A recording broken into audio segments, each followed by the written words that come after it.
Sementara itu, di kereta, sambil menggunakan kekuatan matanya, Eda bertanya-tanya mengenai apa yang direncanakan Shikamaru. Dengan kekuatan matanya, Eda bisa mengerti apa yang terjadi di ruang kantor Hokage itu. Kembali lagi ke kantor Hokage, di sini Sarada mengatakan, maksudmu pertama Code sekarang Eda. Itu masalah besar yang sangat banyak. Jadi apa yang harus kami lakukan? Boruto mengatakan kepada Shikamaru, tak usah berbelit-belit. Katakan apa misi kami. Shikamaru mengatakan, tenanglah, aku baru mau sampai di bagian pentingnya sekarang. Eda pada awalnya muncul di hadapan kami sebagai rekan dan komplotan Code. Namun, rencanaku dan Amado telah berubah, dan hasilnya dia memutus hubungan dengan Code. Intinya, Code sekarang sendirian. Dia mungkin sudah mendapatkan kekuatannya kembali, tapi dia kehilangan rekan yang paling kuat. Boruto mengatakan kalau itu kabar bagus. Sarada menanyakan, memutus, tapi sekarang bagaimana status Eda? Shikamaru mengatakan saat ini dia sedang menuju ke sini ke Konoha. Kawaki menanyakan apa yang terjadi. Maksudmu dia membelot ke pihak kita? Shikamaru mengatakan benar, dan disitulah masalahnya. Semua kemampuan dan jutsu tak berdaya akibat kekuatannya, dan kekuatan serta pengaruh Hokage tak ada artinya bagi dia. Dia tak perlu menuruti perintah siapapun. Kalau dia mau, itu tak akan sulit baginya untuk mengambil alih bukan hanya Konoha atau negara api, tapi seluruh dunia. Aku tidak membesar-besarkan. Memang sebebas itulah dirinya. Kalian paham, bukan? Walau demi apapun, kita harus menghindari menjadi musuhnya, dan karena itu, aku membuat misi kalian ini. Bukan berlebihan jika mengatakan ini semua tergantung pada tindakan kalian. Apakah Aida akan menjadi teman atau lawan bagi Konoha? Sarada menanyakan kepada Shikamaru, apa yang kau ingin kami lakukan? Shikamaru menjawab, hidup bersama. Boruto dan Sarada kebingungan dengan jawaban Shikamaru. Kawaki menanyakan, kau sedang bercanda, kan? Konohamaru mengatakan, sama sekali tidak. Kami sangat serius. Dengar, ini bukan akan seperti menginap bersama tim 7 yang menyenangkan. Satu-satunya yang akan tinggal bersama adalah Boruto, Kawaki, dan Aida. Sarada, Boruto, dan Kawaki terkejut mendengarnya.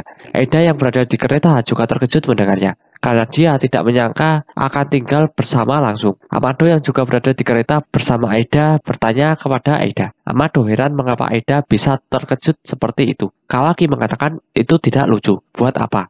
Boruto mengatakan, ya, kita tak punya waktu untuk bermain-main. Sarada mengatakan, tunggu dulu. Aku paham tujuan misi ini adalah pengawasan, bukan? Shikamaru mengatakan, intuisi bagus. Benar, aku sudah jelaskan tingkat risiko Aida. Biasanya peraturan akan mengharuskan dia diawasi. Namun metode biasa kita pasti tidak akan berhasil. Karena ada kemungkinan para pengawas nanti akan dengan sukarela melakukan hal yang akan menguntungkan Aida. Bahkan walau Aida sendiri tidak berniat melakukan apapun. Karena itulah, Otsutsuki tak akan terpengaruh padanya. Jadi hanya Boruto dan Kawaki yang bisa mengisi posisi itu. Boruto mengatakan, jadi kami akan jadi pengawal untuk memastikan Aida tidak membuat masalah. Shikamaru mengatakan itu benar. Mau bagaimanapun, setidaknya menentukan seberapa besar dia mau bekerja sama dengan Konoha. Kawaki mengatakan, apa untungnya misi ini bagiku? Lagi pula, bagaimana kalau dia memutuskan untuk tak terima rencana ini? Shikamaru mengatakan, kalau jadi begitu, dia akan membuang kesempatannya diperbolehkan masuk ke Konoha. Ini adalah batas aman yang tidak bisa kita ubah. Mitsuki menanyakan, tapi bukankah ini tindakan awal yang terlalu memaksa? Shikamaru mengatakan, ya tentu saja kita tak mau melakukan apapun yang membuatnya kesal. Tapi kita harus buat batasan. Kita sama saja akan menjebak diri kita sendiri hanya memberinya tawaran yang lemah. Lagi pula, aku punya firasat dia akan setuju dengan tawaran tinggal bersama ini. Mitsuki menanyakan, apa ada alasan lain? Shikamaru mengatakan, agak canggung untuk mengatakan ini, tapi karena ini penting untuk keberhasilan misi ini. Aida suka padamu, Kawaki. Boruto, Sarada, dan Mitsuki terkejut mendengarnya. Di sisi lain, Aida langsung baper karena Shikamaru mengatakan hal itu. Amado menanyakan kepada Aida bahwa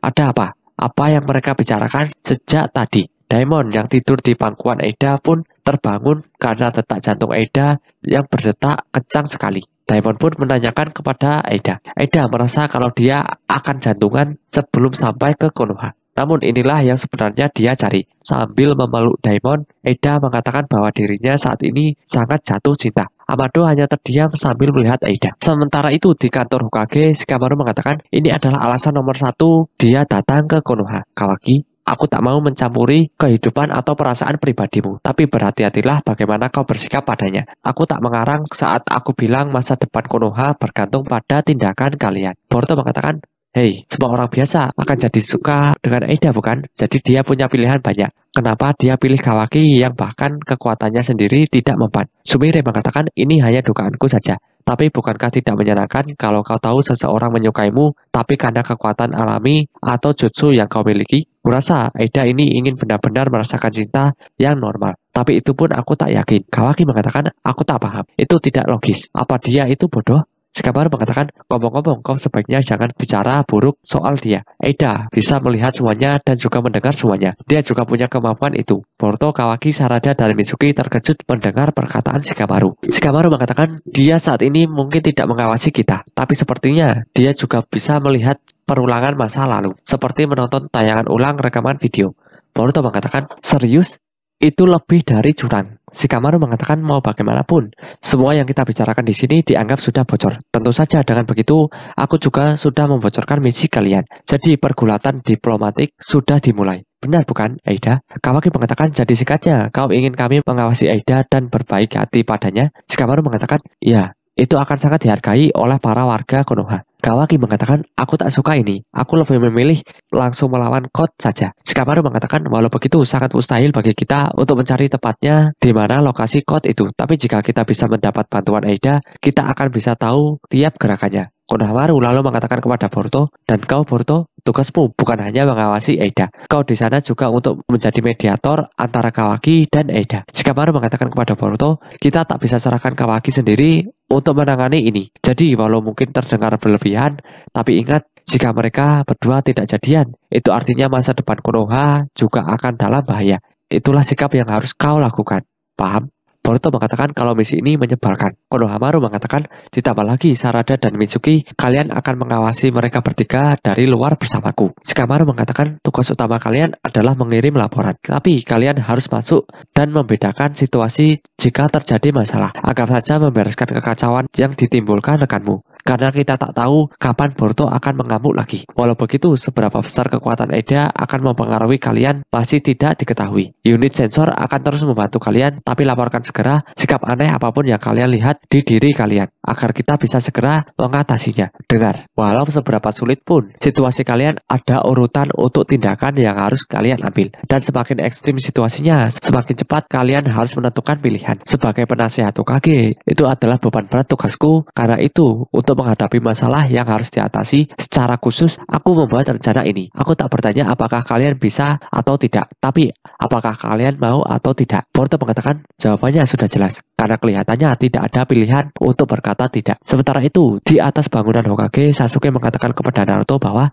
bukan hanya Aida dan Kawaki, Boruto juga adalah target pengawasan. Ini adalah tahanan rumah besar-besaran. Tapi kalau kau mengizinkannya, aku tidak bisa menolak. Naruto mengatakan, baik Boruto dan Kawaki, keduanya adalah tipe yang langsung bertarung, bahkan walaupun dengan lawan yang jauh lebih kuat. Mereka tak akan menurut begitu saja, walau kita menyuruh mereka untuk mundur. Dengan memberikan mereka misi dan juga tanggung jawab, kau dengan cerdik sudah mengendalikan mereka. Ini rencana yang khas Shikamaru. Setidaknya kita akan tahu apa yang akan mereka lakukan daripada harus mati di tempat yang tak dikenal. Sementara itu Shikamaru mengatakan, dengar, apapun bisa terjadi dalam misi ini. Dan mungkin ada juga saat dimana kalian tak bisa menunggu perintah. Di kasus seperti itu, kalian harus berimprovisasi sesuai dengan peran masing-masing. Setelah Shikamaru mengatakan itu, tiba-tiba Kawaki melihat sekilas Momoshiki di sebelah kanan Boruto. Kawaki kebingungan. Sementara itu Sasuke juga merasakan perasaan yang sama seperti saat dimana Boruto sedang bicara dengan Momoshiki setelah berhasil mengalahkannya. Di sisi lain, Aida memeluk Daimon dan mengatakan bahwa ide Shikamaru itu sungguh menarik. Setelah serangan Code,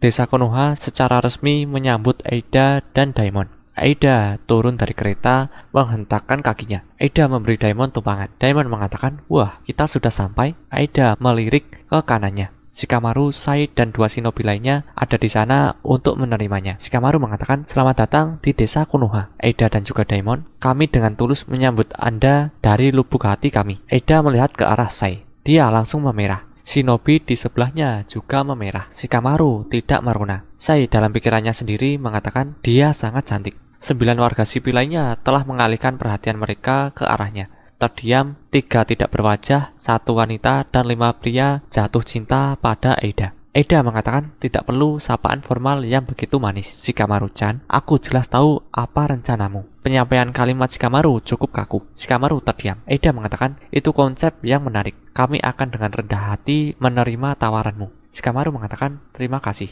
Aku berharap kau mengatakan itu. Daimon balas menatap Shikamaru. Daimon terdiam. Shikamaru mengatakan, jadi orang itu adalah Daimon. Dia saudara Eda. Sementara itu, Sai masih tersipu. Sai mengatakan, jadi kau pasti lelah dari perjalanan panjang itu. Biarkan aku memandumu ke apartemenmu. Silahkan lewat sini. Eda melirik ke belakangnya. Bahkan lebih banyak warga sipil yang menatapnya sekarang. Eda mengatakan tidak perlu menyusahkan diri sendiri. Aku tidak perlu kau menunjukkan jalannya. Shikamaru terkejut. Eda mulai melayang di udara, mengejutkan Shikamaru, Sai, para shinobi, dan beberapa penonton sipil. Pipi Sai sudah memudar. Shikamaru mengatakan dia melayang. Daimon mengatakan kakakku tidak suka menonjol. Jadi kita akan melewati dari atas. Eda mengatakan kita ke sana dulu karena aku sudah tahu di mana apartemen itu berada. Eda kemudian mulai terbang melalui bagian udara terbuka tanpa atap dari stasiun kereta api. Shikamaru tampaknya sedikit lebih cemas sekarang. Para penduduk heran dengan Eda yang terbang. Shikamaru berkeringat sedikit lebih banyak dan tampak kesal. Shikamaru mengatakan dia akan menonjol sebanyak yang dia mau, kurasa. Sai terdiam. Amado kemudian muncul. Dia menyalakan sebatang rokok dan menghisapnya. Amado mengatakan itu bukan hal yang aneh. Misalnya ketika Otsutsuki datang. Ini adalah prestasi alami yang bisa mereka lakukan. Itu akan sama untuk Boruto dan Kawaki juga. Segera mereka mungkin akan melakukannya. Terbang kemana-mana. Shikamaru mengatakan, aku tidak menyangka akan melihat sisimu ini lagi. Amado, kau tidak punya tempat lain untuk kabur. Tahu? Tapi kita akan membicarakannya nanti. Kita akan membicarakan semua yang kau tahu. Terjadi tatapan serius antara Amado dan Shikamaru. Adegan beralih ke apartemen berbagai kamar. Itu terletak di atas bukit yang landai dengan beberapa pohon dan lebih banyak bukit di sekitarnya. Dan tampaknya terpencil. Kawaki sedang bersantai di sofa. Konohamaru dan Boruto berdiri di tengah ruang tamu. Boruto mengatakan, ya setidaknya mereka bisa menyiapkan tempat yang bagus seperti ini untuk kita. Terutama karena misi ini diputuskan dalam waktu sesingkat itu. Konohamaru mengatakan, sebenarnya properti ini sudah menjadi milik penyewa lain. Aku seharusnya tidak mengatakan ini dengan keras. Tetapi kita harus menggunakan beberapa kekuatan agar bisa diserahkan kepada kita. Konohamaru tampaknya agak kesal. Boruto sekarang menjalankan tangannya di sepanjang dinding. Boruto mengatakan, ya, nasib desa dipertaruhkan. Ini semua dalam satu misi besar ini. Sedikit berjalan jauh, bukan begitu? Kawaki mengatakan, oi Boruto, dasar payah. Apa yang membuatmu begitu senang? Jangan terbawa suasana. Boruto mengatakan, oh, apa yang salah dengan semangat yang baik? Bukankah itu membuatmu dalam suasana hati yang baik setiap kali kau melihat apartemen yang luar biasa? Kau tidak perlu bertengkar denganku untuk setiap hal kecil. Kawaki mengatakan, kita tidak datang ke sini untuk bersenang-senang, anak nakal. Tidakkah kau mengerti bahwa ini adalah misi? Boruto mengatakan, dasar payah, tentu saja aku mengerti. Kita seharusnya hidup normal untuk misi ini, tahu? Kau akan tersedak jika terus-terusan seperti itu. Konohamaru mengatakan, hentikan kalian berdua. Yang penting adalah apakah kalian akan rukun dengan Eda atau tidak. Kalian sangat penting. Apa yang akan kalian lakukan ketika suasana hati menjadi seperti ini? Boruto lalu melepas tas selempangnya, kemudian diperlihatkan flashback dari sudut pandang Kawaki. Saat Momoshiki tampak berada tepat di belakang Boruto dan bernapas di lehernya. Dari saat mereka berada di kantor Hokage pada chapter 73, Kawaki terdiam.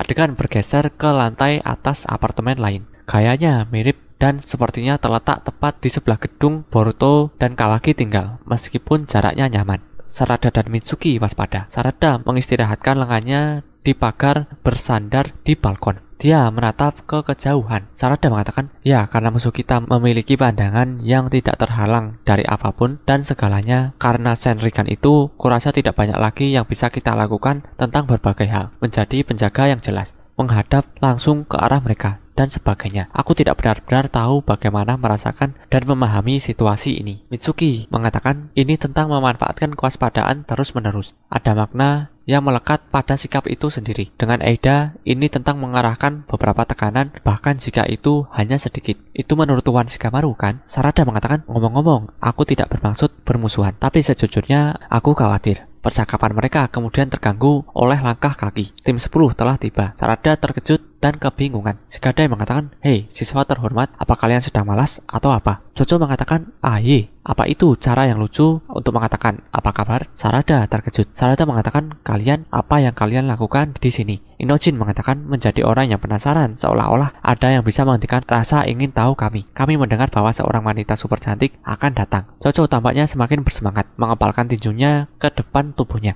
Jojo mengatakan seorang wanita dari negara asing yang mengincar Kawaki. Dia akan menjadi saingan yang sempurna untukku. Itu sebabnya kami datang untuk pengintaian. Sarada mengatakan, "Begitu." Inojin mengatakan, "Apakah kau serius dengan apa yang baru saja kau katakan?" Jojo mengatakan, "Hah? Apa maksudmu? Kau dasar payah." Sarada mengatakan, "Tunggu, pergi dan berdebat di tempat lain." Mitsuki kemudian menyela pembicaraan mereka. Mitsuki mengatakan, "Sarada, dia di sini." Sarada terkejut dan kebingungan. Sarada kemudian memutar kepalanya dan melihat ke kejauhan di balkon apartemen di depan mereka. Diamond dan Eida membuat pintu masuk yang bergaya di sana. Jojo menangkupkan kedua sisi wajahnya dengan tangannya. Karena syok, mulut Inojin menganga. Shigadai dan Mitsuki tampak sedikit terkejut. Sarada mengatakan, "Hei, dia datang ke sini dengan terbang." Eida mendarat dengan kuat di tumitnya. Tim 10 dan tim 7 lainnya melihat dari jauh. Eida perlahan bangkit dari posisi setengah berjongkok dengan Diamond masih menungganginya. Matanya masih belum aktif. Eida kemudian melirik anak-anak. Jojo dan Inojin mulai memerah. Sarada dan Shigadai melihat reaksi Jojo dan Inojin. Jojo paling banyak berkeringat. Inojin mengatakan, "Oh, hatiku." Jojo mengatakan, "Apa ini?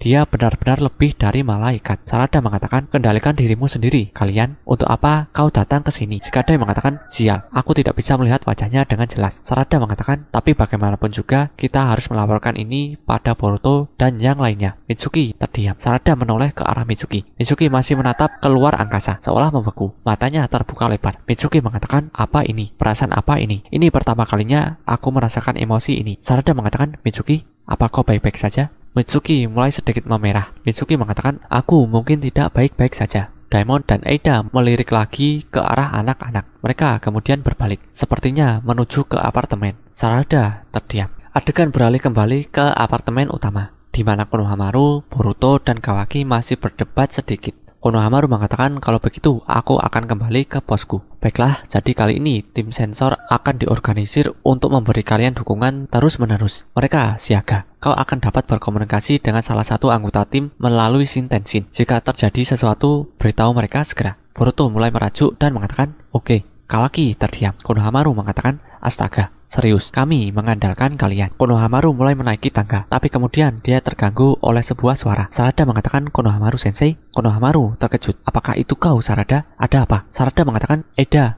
di mana Anda berada?" Konohamaru mengambil beberapa langkah lagi menaiki tangga, tapi sudah terlambat. Dia melihat seorang wanita datang melalui pintu. Ketegangan terjadi. Lalu diperlihatkan Eida yang menonjolkan kakinya yang panjang. Konohamaru mulai memerah dengan sedikit keringat. Adegan beralih ke perspektif tim 10 dan tim 7. Mereka semua mengawasi apartemen lain. Sarada mengatakan, "Konohamaru sensei." Inojin mengatakan, "Aku ingin tahu apa yang terjadi." Jojo mengatakan, "Haruskah kita bergerak juga setelah kita menunggu sebentar dan melihat bagaimana keadaannya? Ayo lebih dekat." Mitsuki mengatakan, "Ya." Mitsuki masih merona. Dia melihat kembali ke arah Jojo dengan senyum bahagia di wajahnya. Sarada mengatakan, "Tidak mungkin." Shigadai mengatakan, "Hentikan kalian." "Maaf, Sarada. Kalau begini terus, kita akan..." Sarada mengatakan, "Sepertinya Shigadai dan aku belum terpengaruh. Apakah itu karena kami tidak memperhatikannya dengan baik? Tapi ku dengar dia mempengaruhi setiap orang dengan cara yang berbeda." Tiba-tiba seseorang telah datang ke belakang semua anak-anak. Moegi mengatakan, "Baiklah, sudah cukup." Moegi menarik Inojin di telinga kirinya dan Jojo di telinga kanannya, satu di masing-masing tangan. Mereka berdua masih merona juga. Moegi mengatakan, "Apa yang aku katakan tentang kalian tidak datang ke sini?" Jojo dan Inojin kesakitan. Moegi mengatakan, "Kau akan melakukan 3 jam latihan lari sebagai hukuman?" "Baiklah." Sarada mengatakan, "Moegi sensei." Shigadai mengatakan,